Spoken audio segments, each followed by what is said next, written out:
So welcome back students. Next topic हम cell organelles पढ़ने वाले हैं। हम सबको पता है कि हमारी बॉडी में सेल्स होते हैं जो nutrition, respiration, circulation, excretion, growth, control and coordination और रिप्रोडक्शन जैसे टास्क को परफॉर्म करवाने में हेल्प करते हैं। हमारी बॉडी जो होती है उसमें सारे काम हमारे ऑर्गन या ऑर्गन सिस्टम करते हैं। जैसे हाथ एक स्पेसिफिक काम को करता है, पाँव एक स्पेसिफिक काम को करता है, मुंह एक स्पेसिफिक काम को करता है। तो वैसे सेल के कौन से पार्ट होंगे जिनको हम ऑर्गन से कंपेयर कर सकते हैं? तो देखो, सेल के अंदर जो पार्ट होंगे जो स्पेशल फंक्शन को परफॉर्म करेंगे वो होते हैं ऑर्गेनल्स। जैसे हमारी बॉडी में ऑर्गन होते हैं वैसे सेल में ऑर्गेनल्स होते हैं और ये साइटोप्लाज्म के अंदर ही होते हैं। प्रोकैरियोट्स जैसे बैक्टीरिया वगैरह में सेल ऑर्गेनल नहीं होते हैं क्योंकि ये प्रिमिटिव सेल्स है, इनकम्प्लीट सेल्स है, पूरी तरह से डेवलप नहीं होते हैं। तो न तो न्यूक्लियाई होता है न ही इनके अंदर सेल ऑर्गेनल्स होते हैं। यूकैरियोट्स में सेल ऑर्गेनल्स प्रेजेंट होते हैं। जितने भी यूकैरियोट्स हैं सब में सेल ऑर्गेनल्स प्रेजेंट होते हैं। जो कोई भी आप डायग्राम में देख रहे हो जैसे कि प्लांट्स, एनिमल्स, प्रोटोजोआ, फंगाई, सब के अंदर जो है वो सेल ऑर्गेनल्स प्रेजेंट होंगे क्योंकि सारे यूकैरियोटिक सेल है और सब में न्यूक्लियाई भी प्रेजेंट होगा। अब जितने भी सेल ऑर्गेनल होते हैं वो अलग अलग टास्क को परफॉर्म करते हैं। सबका काम अलग अलग होता है, सबकी वेल डिफाइंड रीजन्स होते हैं, वेल डिफाइंड स्ट्रक्चर होते हैं। उस हिसाब से इनको 3 पार्ट में बांटा जा सकता है।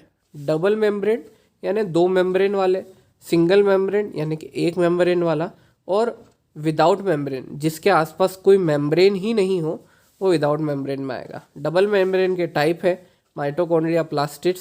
सिंगल मेम्ब्रेन में lysosome, vacuole, endoplasmic reticulum, Golgi आते हैं। फिर विदाउट मेम्ब्रेन में राइजोसोम और सेंट्रोसोम आते हैं। The number of each type of organelle in a cell depends on the cell function. उसके काम के हिसाब से उसका नंबर डिफाइन किया जाता है। Double membrane cell organelle next topic है। समझने के लिए हम एक सिटी का एग्जांपल लेते हैं। क्या होगा अगर सिटी में जो पावर प्लांट होगा इलेक्ट्रिसिटी का वो सप्लाई करना बंद कर दे इलेक्ट्रिसिटी? सबको एनर्जी नहीं मिलेगी, इलेक्ट्रिसिटी नहीं मिलेगी। उसी तरह से माइटोकॉन्ड्रिया पावर हाउस होता है सेल का जो कि एनर्जी सप्लाई करने का काम करता है। इसकी जो आउटर मेम्ब्रेन होती है वो सॉफ्ट होती है, पोरस होती है। तो पहली मेम्ब्रेन तो ये हो गई। इनर मेम्ब्रेन जो होती है वो फोल्डेड होती है और एरिया में आउटर से ज़्यादा होती है, बट ये फोल्ड होती है इसलिए एरिया कम लग रहा है। इसकी लेयर्स को बोलते हैं क्रिस्टे और ये फूड को ऑक्सीजन के साथ मिला के उसको ब्रेक डाउन करके एनर्जी बनाती है। एनर्जी का जो फॉर्म एंजाइम्स फूड को ब्रेक डाउन करके बनाते हैं उसको हम बोलते हैं एटीपी, एडिनोसाइन ट्राइफॉस्फेट। ये एनर्जी कन्वर्जन के लिए करेंसी की तरह वर्क करता है। जैसे करेंसी होती है आपकी किसी चीज़ को लेने या देने के लिए, तो जहाँ भी एनर्जी चाहिए होती है वहाँ एटीपी को एक्सचेंज किया जाता है। जिस तरह से हमको किसी सामान को लेने के लिए मनी को एक्सचेंज करना पड़ता है। अगर हम एक सिटी की बात करें तो उसमें आपको warehouse, food factories, colourful buildings ये सब देखने को मिलेंगे।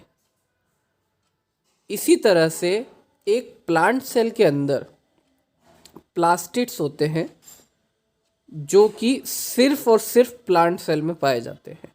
ये भी डबल मेम्ब्रेन बाउंड होते हैं और इसके अंदर भी जैसे मैंने बात की वेयरहाउस, उसी तरह से ल्यूकोप्लास्ट होता है जो वेयरहाउस की तरह वर्क करता है। फिर क्लोरोप्लास्ट एक होता है जो फूड फैक्ट्री होती है प्लांट की, और एक होता है क्रोमोप्लास्ट जिसको हम कलरफुल बिल्डिंग से कंपेयर कर सकते हैं। अब इनको डिटेल में पढ़ते हैं तो ल्यूकोप्लास्ट कलरलेस होते हैं और ये वेयरहाउस की तरह से स्टोरेज का काम परफॉर्म करते हैं। ये प्रोटीन, ऑयल और भी कई सारी चीज़ों को अपने अंदर स्टोर करके रखते हैं। क्लोरोप्लास्ट ग्रीन कलर के क्लोरोफिल के साथ होता है जहाँ पे फोटोसिंथेसिस यानी खाना बनाने की प्रोसेस होती है। एक डबल मेम्ब्रेन बाउंड ऑर्गेनल है और इसके अंदर जो कैविटी है उसको हम बोलते हैं स्ट्रोमा, और थाइलाकॉइड की स्टैक्स होती है जो ग्रीन ग्रीन आप देख सकते हैं। हर एक स्टैक को, हर एक थप्पी को ग्रेनम बोलते हैं। और इसके अंदर ग्रीन कलर का पिगमेंट होता है जो क्लोरोफिल होता है, जो सनलाइट वगैरह को एब्जॉर्ब करता है खाना बनाने के लिए। नाउ नेक्स्ट आता है क्रोमोप्लास्ट। ये फ्लावर्स और फ्रूट को कलर प्रोवाइड करने का काम करता है प्लांट में। इसमें बताओ किसकी वजह से फ्रूट और फ्लावर को कलर मिलेगा? सही आंसर है क्रोमोप्लास्ट। क्या आप जानते हैं that mitochondria and plastids have small circular DNA of their own? दोनों का अपना अपना डीएनए होता है। नेक्स्ट टॉपिक आता है हमारा सिंगल मेम्ब्रेन वाला। सो रोड और हाईवे जैसे कि इम्पॉर्टेंट होते हैं ट्रांसपोर्ट के लिए, उसी तरह से सिंगल मेम्ब्रेन एनवलप में पहला है एंडोप्लाज्मिक रेटिकुलम, जो रोड और हाईवे का काम करेगा। ये एक नेटवर्क ऑफ ट्यूब्स है जो न्यूक्लियस से जो भी ट्रांसपोर्ट का काम होगा उस ट्रांसपोर्ट के लिए रास्ता प्रोवाइड करने का, नेटवर्क प्रोवाइड करने का काम करेगा। जैसा कि आप देख सकते हो इस वीडियो में मूव होता हुआ मटेरियल अंदर ट्रांसपोर्ट हो रहा है इसके अंदर, तो ये सारा ट्रांसपोर्टेशन का वर्क जो है वो एंडोप्लाज्मिक रेटिकुलम करता है। अब अगर हम इसके पार्ट की बात करें तो एक होता है रफ ईआर, दूसरा होता है स्मूथ ईआर। रफ ईआर जो होता है वो रफ होने का रीज़न उसकी सरफेस पे प्रेजेंट राइबोसोम्स होते हैं। राइबोसोम्स को डिटेल में हम आगे पढ़ेंगे, जो प्रोटीन बनाने का काम करते हैं। और स्मूथ ईआर जो होता है वो फैट और लाइपिड मॉलिक्यूल के कंस्ट्रक्शन के लिए रिस्पॉन्सिबल होता है। इसके अलावा स्मूथ ईआर जो है वो मेम्ब्रेन बायोजेनेसिस यानी मेम्ब्रेन को बनाने की, मैन्युफैक्चरिंग की प्रोसेस में भी हेल्पफुल होता है, जिसको बोलते हैं मेम्ब्रेन बायोजेनेसिस। इस तरह से ट्रांसपोर्ट, मैन्युफैक्चरिंग और सिक्रेशन का काम ईआर प्रोवाइड करता है। ईआर सरफेस एरिया को इंक्रीज करता है ताकि सारे सेलुलर रिएक्शन हो सके और डिटॉक्सिफिकेशन भी हो सके। नाउ अगर हम इसी तरह से सिटी की बात करें तो अगर हमको एक सिटी से दूसरी सिटी जाना होगा तो हमें पैकर्स और मूवर्स की ज़रूरत होगी। कौन से सेल ऑर्गेनेल पैकिंग करने का काम करते हैं मटेरियल के अंदर? तो गोल्जी अपैरेटस वो सेल ऑर्गेनेल है जो पैकेजिंग करने का काम करते हैं। इसकी फ्लैट सरफेस को सिस्टर्ने बोला जाता है और फ्लूइड फिल्ड वेसल होता है। जो कॉन्वेक्स पार्ट है यानी कि जो उभरा हुआ पार्ट है, वहीं से जो भी चीज़ पैक होनी है वो इंट्रासेलुलर मटेरियल पैक होना शुरू होता है।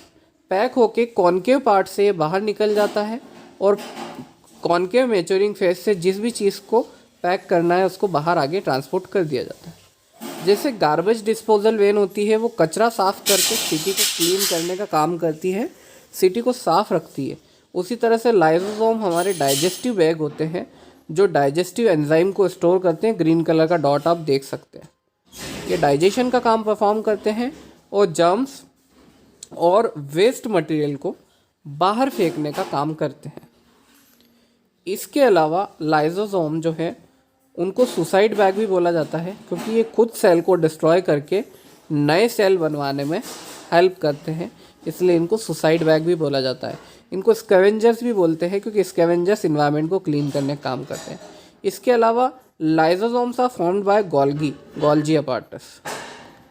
नाउ अगर हम बात करें वैक्यूल्स की प्लांट सेल के अंदर, तो वैक्यूल स्टोरेज करवाने का काम करते हैं, मटेरियल को अपने अंदर रखने का काम करते हैं। प्लांट सेल में वैक्यूल बहुत हेल्पफुल होता है ताकि उनको रिजिडिटी प्रोवाइड हो और ग्रोथ में उनको हेल्प हो, क्योंकि प्लांट अपना खाना और पानी स्टोर करके रखते हैं।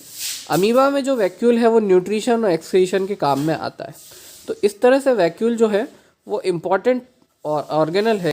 जिस तरह से अलग अलग तरह के लोग जो होते हैं सिटी में अलग अलग तरह का काम करने में आपको हेल्प प्रोवाइड करते हैं, जैसा आप पिक्चर में देख सकते थे, उसी तरह से राइबोसोम जो होते हैं वो ईआर की सरफेस पे होते हैं, रफ ईआर की सरफेस पे, जो प्रोटीन बनाने का काम करते हैं। वो प्रोटीन कब बनाते हैं? जब उनका बॉस यानी कि न्यूक्लियस उनको मैसेज देता है कि प्रोटीन बनाओ। तो ये प्रोटीन मैसेज न्यूक्लियस से पाने के बाद ही बनाना स्टार्ट करते हैं। ये बिल्डिंग ब्लॉक भी होते हैं प्रोटीन, जो अलग अलग काम को करने के लिए हेल्प करते हैं, इसीलिए राइबोसोम प्रोटीन बनाने का काम करते हैं ताकि ग्रोथ का काम परफॉर्म हो सके। ये ओनली सेल ऑर्गेनल ऐसा है जो प्रोकैरियोट्स में भी होता है और यूकैरियोट्स में भी होता है, दोनों के अंदर ये सेल ऑर्गेनल पाया जाता है। इसके अलावा सेल में सेंट्रोसोम और सेंट्रियोल्स भी होते हैं जो एक स्पेसिफिक फंक्शन को परफॉर्म करते हैं। ना ये चैप्टर यहाँ कंप्लीट होता है, ये सेल डिवीजन में हेल्प करता है सेंट्रोसोम। और I hope you like the video. Thanks for watching and do revise all the content.